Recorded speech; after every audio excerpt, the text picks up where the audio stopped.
Hello, everyone. Happy New Year's. Yay. Amanda and I are both here. We just finished watching about 2 minutes ago the premiere of Season 2 of The Orville. Yay! Very excited for it to finally be back. We're Yes. rewatching it on DVD. We had to wait We got forever. Yes, and hopefully it won't be as long for Season 3. Better not be. But yeah, just first impressions. I feel like if you're watching this, you are 99.9% already a viewer. So I feel like so. I feel like for this one we won't really go too much into just discussing what the episode is about right off the bat. I feel like just impressions. First of all, I really hope that this is a window into the changes in season 2, but I feel like in some ways this will also divide a little bit of the fans of the show. Yes. Because it definitely is slightly more toned down humor, very much about the drama and interpersonal relationships, and I feel like season 2 is going to move in the direction of that and more of the science fiction elements and tone down the humor a little more.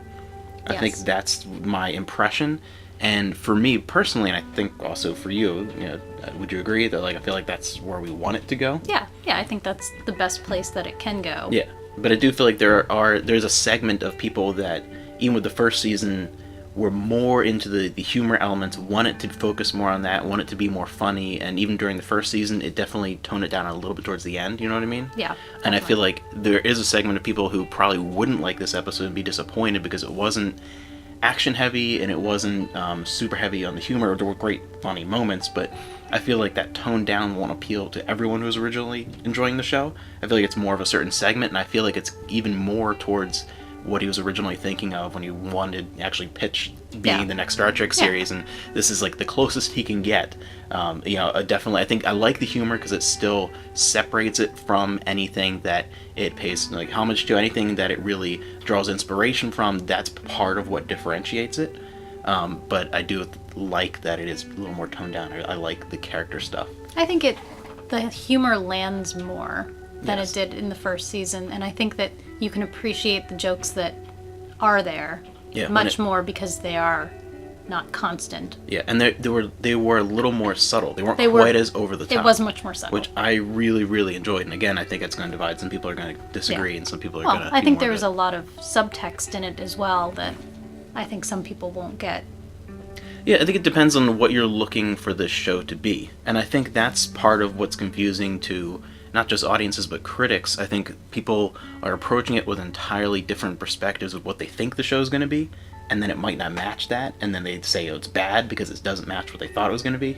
I don't know. I thought it was going to be Next Generation, and it's very Next Generation-y. But yeah, no, I absolutely love this. I really am enjoying how they're continuing with Dr. Claire and Isaac. Yes. I love that relationship. That family dynamic. But I love how they're not forcing it into like a data thing. You know what I mean? No, I I'm love so how happy they're not doing data. It's its own thing, and he's not like trying to become human. He's just fascinated because he's there to try and like understand these biological life forms, and it's a curiosity thing, and I like that. And I like the dynamic is playing out really, really well, and I liked how there is a focus on someone who has a family and the kids and things like that.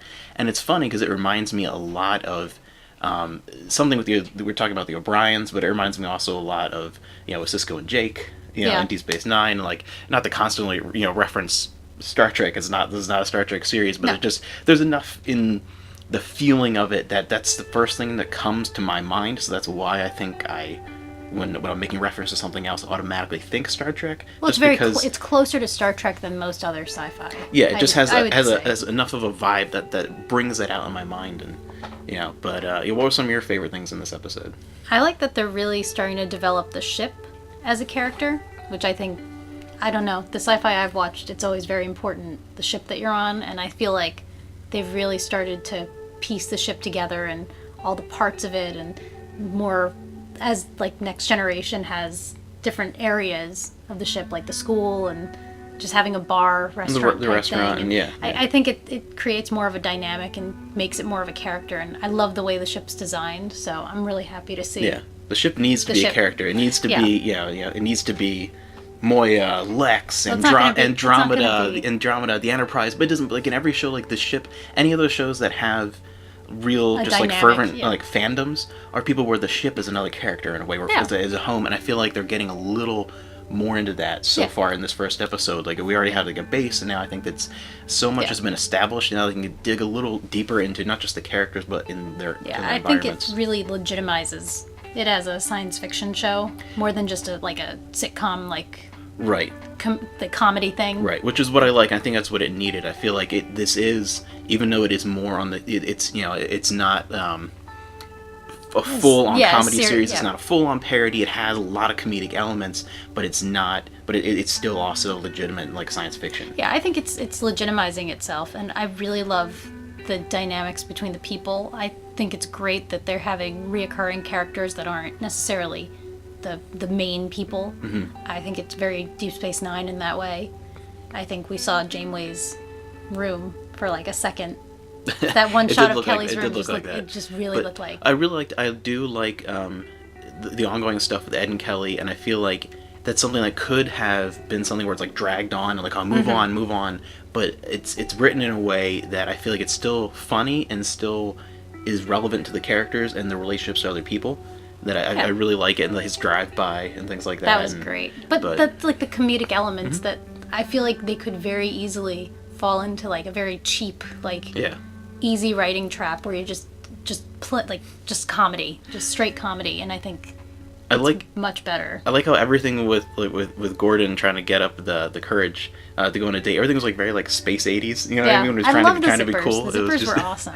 But yeah, I really think that this had a perfect balance of the drama and the humor and relationships, and I absolutely loved it. Yeah, I really liked it, and I love that they're finally starting to bring the ship to life and the characters and I like that it didn't feel like, I like that they didn't feel like they had to have the season opener be a big explosive moment, which I think is a very easy trap to fall into, where you just like has to be nonstop crazy action and drama and especially for insanity. A season opener or a season ender is always like so many shows I feel like that's a requirement, and I like that it didn't. It's kind of cool, and I like that, I like the characters. The more we get into the characters, the more and more I like them, and they don't feel two-dimensional, which a series that I feel like in the previews originally before they aired, I thought it was going to be a little more two-dimensional with the characters and very humor-focused, and I like how the characters are becoming more and more developed over time, and it just, I don't know, I really love the balance of the show, so I'm very excited, and we have to wait less than a week for next episode. I feel like we've waited so long already. Like, I want to see more of it. We've just waited so long, finally got the DVD. I wish I could just watch it all. I want to watch it all right now.